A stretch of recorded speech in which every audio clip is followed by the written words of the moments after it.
You will hear an interview with a man called Martin Holloway, who is a sound engineer. For questions 1 to 7, choose the best answer, A, B, or C. In our series about careers in the arts, I'm talking today to Martin Holloway, who is a sound engineer. Martin, tell us how you spend your time. Good morning, Jake. Well, each event I do is different, but I usually set up the equipment before the show, do the sound checks, and look after the sound during the performance. Of course, it's not my fault if the band isn't very good and what you hear is out of tune or something. People sometimes call me a disc jockey, but I have to explain it's so much more than that. This weekend, I'm working at a music festival, and I mostly work out of doors. There's lots of outdoor work if you want it, as we can also work on films and TV. And how did you get into the business? I went to university to study sound recording. While I was there, I played in several bands, but I wasn't really serious about it. I also worked behind the scenes at lots of student gigs and shows, though, mixing the sound.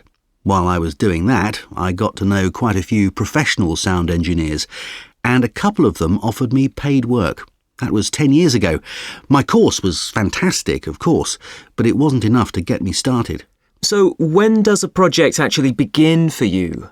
Some people think we just turn up on the day. For a big event, I might be there for a few days. For a smaller one, I get there early before the band starts rehearsing, but it all begins before that, when the booking is made with the band or their agent. I get a call and I start sorting things out straight away. I also always visit the place where it's all going to happen a few days before the actual show. So what's it like during a show? Well, if I've done all my preparation properly, normally there really isn't much for me to do at all, and that's how it should be. I talk to the band and make sure they're happy with everything before the show. It's hard to do so while they're playing, and I refuse to work with equipment that I think might break down. You must notice a great difference in the equipment from when you first started. Definitely. You can't compare the sound you get now. And we can all afford fantastic equipment, as it's so much cheaper. But that doesn't particularly benefit me, as I usually use the band's equipment or what's available at a venue. For me, the fact that everything is getting smaller all the time, I can carry a whole day's recording in my pocket, that's helped me enormously. So if someone wants a job like yours, what should they do? Get lots of experience, make contacts, and ideally do a course.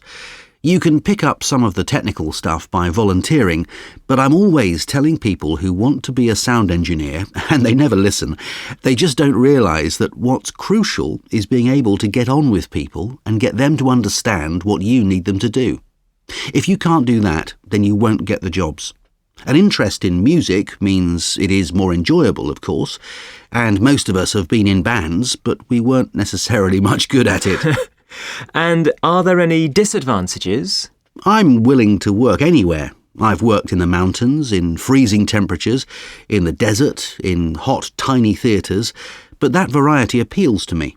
I'm not a very patient person, and I spend a lot of time hanging around between setting things up and the show actually happening. I don't enjoy that.